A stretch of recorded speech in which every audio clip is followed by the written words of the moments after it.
J'ai pris une décision très grave. J'ai mis le paquet. J'ai décidé de renoncer au grand amour. Oui, aujourd'hui. Oui, il y en a marre. Enfin, la vie à deux, c'est pas pour moi. Le couple, j'ai essayé plein de fois, j'y arrive pas. Non, non, c'est pas pour moi. C'est pas la faute des hommes, que ça va. Nickel, les gars. Non, non, ça vient de moi. C'est mon côté qui a une couille. Enfin, ça m'énerve, je sais pas pourquoi. Bon, en même temps, j'ai bien réfléchi et je pense qu'il y a deux catégories de femmes dans la vie. Je pense qu'il y a une espèce de sélection naturelle, vous voyez. Je pense qu'il y a d'un côté comme ça, par exemple, voilà, de vous, mademoiselle, à vous, mademoiselle, au fond, les filles douées pour la vie à deux. Et oui, c'est vous. C'est un peu votre mission sur Terre, vous êtes obligés. Et de l'autre, les filles douées pour autre chose. Donc de vous, là-bas, à vous, mademoiselle, juste ici, vous êtes douées un peu pour le Scrabble, la natation, le tennis. En fait, je pense que c'est pour ça. On ne peut pas avoir deux talents. Moi, par exemple, je suis assez bonne en orthographe. Et je pense que c'est pour ça. Bah si, ils se sont dit, elle a déjà l'orthographe, elle ne peut pas tout avoir. Alors voilà. Voilà, moi j'écris bien. Voilà, j'écris et je suis pas de faute. J'écris et il n'y a pas de faute, non. Alors des fois j'aime bien, je me fais des petits suspens et je me dis tiens, là je vais mettre une petite faute et puis après je la retrouve. C'est trop l'éclate. Bon, en même temps, il n'y a pas trop lieu de s'affoler avec cette histoire de catégorie de filles, rassurez-vous, hein. Parce qu'entre nous, ils m'énervent ces filles douées pour la vie à deux. Mais si, vous connaissez, non? Elles sont là, toutes douces, elles se baladent. Bonjour. On dirait des paquets de coton hydrophile qui se baladent. Du molletonnet, ouais, c'est ça, du PQ en fait. Elles sont là. Je sais pas si elles comprennent un peu ce qui se passe autour d'elles, elles marchent comme ça, peut-être qu'elles arrivent dans une soirée, elles se disent juste « Oh là là, il y a du monde !» C'est un monde qu'il y a dans cette soirée.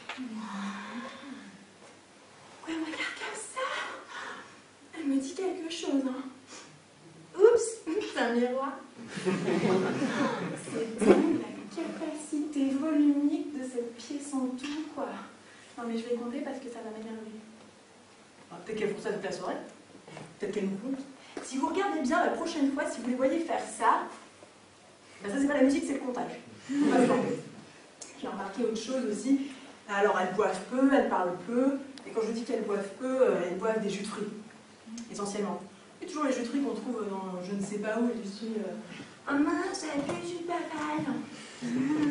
C'est pas grave, dis-moi de la goyave. Truc qu'il faut chercher dans le trou du cul du monde à chaque fois. Bon allez, je suis mauvaise langue, il leur arrive de boire un peu d'alcool dans les jours de fête, elles sont obligées. Et alors là, c'est toujours le même alcool pour les filles. Hein. Le Kir Royal, ça rigole moins la fille là-bas. Le Kir Royal, c'est un peu la boisson sponsor pour les filles douées en amour. Elles sont toujours comme ça, elles se disent genre amour, Cassis, tu sais pas ma pêche. Alors à chaque fois, on n'y coupe pas, au bout de la deuxième gorgée, on a droit à ah, je suis pompette. Ah, je suis pompette, on rentre. Pompette. Moi, je suis mes pompettes, je suis toujours bourrée. Ah, évidemment. Ah, je sais pas, ça marche pas. J'ai marqué aussi autre chose qu'elles font pour séduire, ça s'appelle le secouage de cheveux. Alors, il faut avoir les cheveux longs parce que sinon, ça ne veut rien dire. Genre, moi, je me trouve déjà un peu handicapée là. Alors, on sait pas trop pourquoi elles font ça. Elles font comme dans la pub Fruity à la télé, peut-être qu'elles se disent juste genre. Donc je fais comme dans les pubs à la télé. Les assiettes de fruits descendent bien jusqu'aux pointes. Alors moi, quand je le fais, je suis bloquée là. Alors quand je le fais, là, faire un peu con, avec mon verre de vodka orange bourré, je suis inutile. Pourquoi ces filles, si on ne leur ressent pas dès le début, bah, ça marche pas quoi. Il faut faire partie de leur monde dès le départ. Voilà, moi je pense que c'est pour ça en fait. Elles appartiennent à une espèce de monde parallèle, qui a ses codes, ses rires, ses langages, avec ses petites réunions du Père OR, et puis il faudrait peut-être un mot de passe pour être intronisé, du style gratin de primaire. Voilà, moi j'ai pas eu de mot de passe. C'est pour ça. Alors c'est pour ça que j'ai décidé de renoncer à la vie à deux. Hein. Pas à la vie à deux.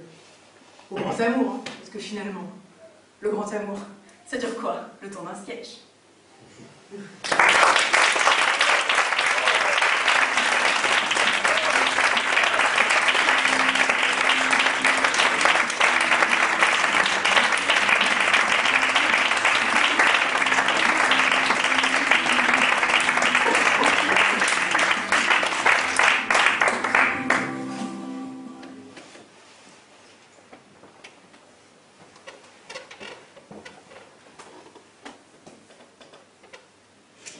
À moi, comte. 2 mots. Parle. Ôte-moi d'un doute. Connais-tu bien Don Diego? Oui. Parlons bas. Écoute. Sais-tu que ce vieillard fut la même vertu? La vaillance et l'honneur de son temps, le sais-tu? Peut-être.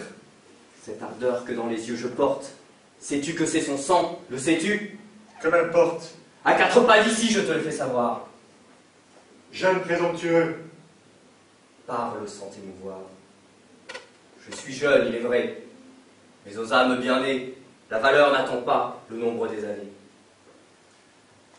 Te mesurer à moi? Qui t'a rendu si vain, toi, qu'on n'a jamais vu les armes à la main? Les pareils à 2 fois ne se font point connaître, et pour leurs coups d'essai, veulent des coups de maître. Sais-tu bien qui je suis? Oui. Tout autre que moi, au seul bruit de ton nom pourrait trembler d'effroi. Les palmes, où je vois ta tête si couverte, semblent porter écrit le destin de ma perte. J'attaque en téméraire, un bras toujours vainqueur, mais j'aurai trop de force, ayant assez de cœur. À qui venge son père, il n'est rien d'impossible. Ton bras est invaincu, mais pas invincible. Ce grand cœur qui paraît au discours que tu tiens, par tes yeux chaque jour se découvrait au mien, et croyant voir en toi l'honneur de la Castille, mon âme avec plaisir te destinait ma fille. Je sais ta passion, et suis ravi de voir que tous ces mouvements scellent à ton devoir, qu'ils n'ont point affaibli cette ardeur magnanime, que ta haute vertu répond à mon estime, et que, voulant pour gendre un cavalier parfait, je ne me trompais point au choix que j'avais fait. Mais je sens que pour toi, ma pitié s'intéresse. J'admire ton courage, et je plains ta jeunesse. Ne cherche point à faire un coup d'essai fatal. Dispense ma valeur d'un combat inégal. Trop peu d'honneur pour moi suivrait cette victoire. À vaincre sans péril, on triomphe sans gloire. On te croirait toujours abattu sans effort, et j'aurais seulement le regret de ta mort. D'une indigne pitié ton audace est suivie. Qui m'ose ôter l'honneur craint de m'ôter la vie. Retire-toi d'ici. Marchons sans discourir. Es-tu si las de vivre? As-tu peur de mourir? Viens. Tu fais ton devoir. Et le fils dégénère qui survit un moment à l'honneur de son père.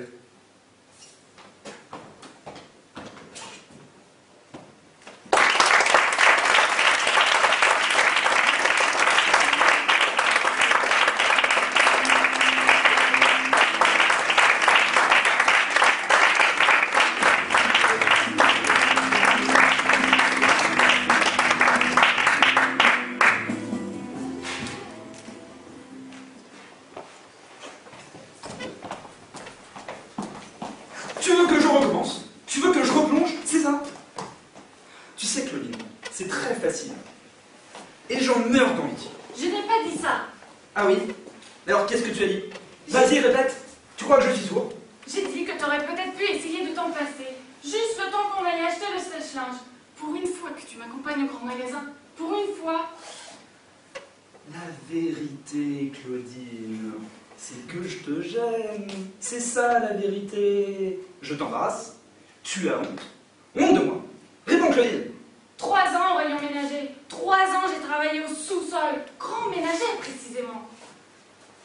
Je sais tout ça. C'est la première fois que j'y retourne. En plus en cliente. En plus avec un mari.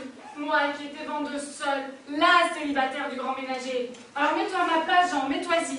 Mais si j'avais une canne, une béquille ou un fauteuil roulant, tu me demanderais la même chose? Tu vas quand même pas comparer un fauteuil avec une perruque Louis XV. Claudine!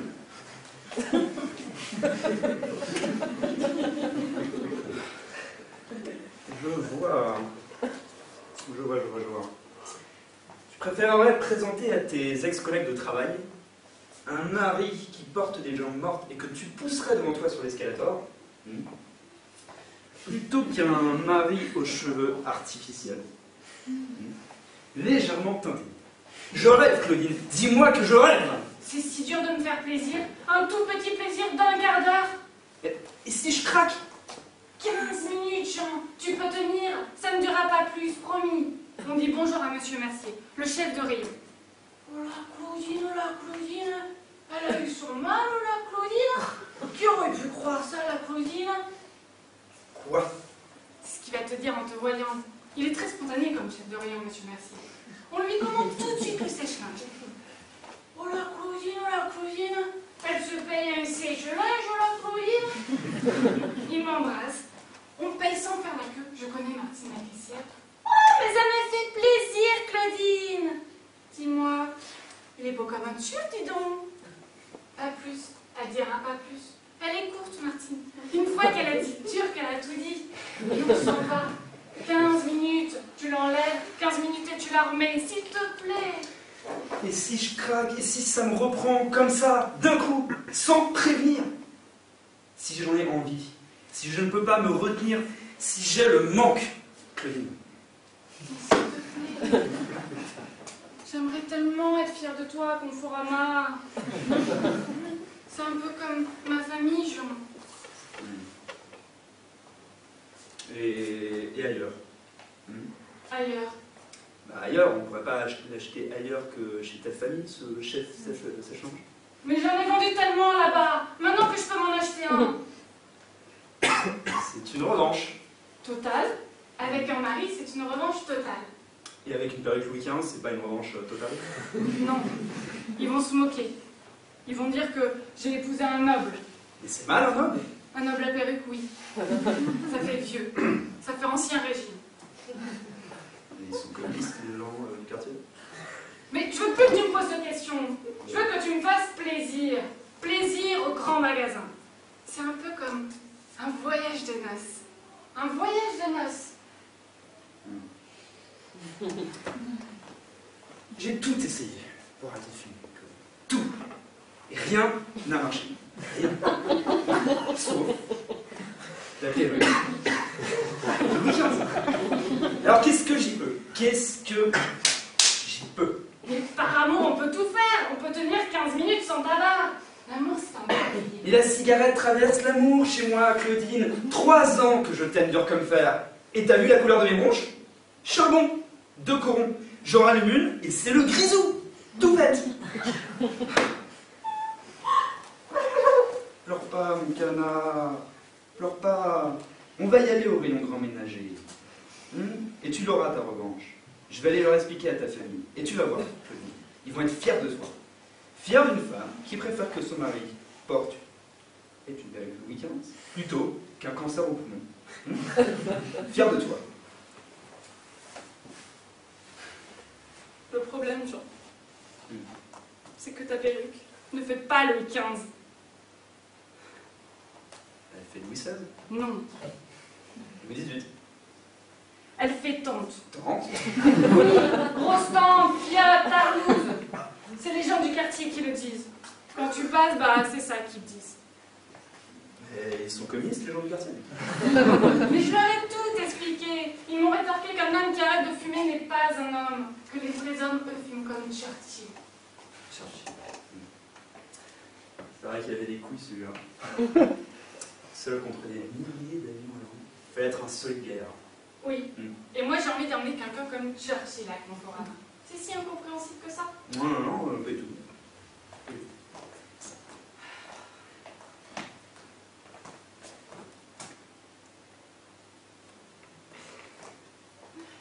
Et Non mais c'est tout à fait compréhensible, Claudine. Tout à fait. si tu gardes la perruque au rayon ménager, est-ce que au moins tu pourrais parler en anglais? Ok. Non, ok, c'est pas assez. As you like. Ok, là d'accord. Là c'est la revanche. You're welcome, Claudine. J'adore. Happiness. It's laying in your laundry. Drive the window. Qu'est-ce que tu dis? C'est une vieille phrase, mais seule qui me revient comme ça. Pour vivre heureux, faites sécher le linge, votre fenêtre. Allez, non.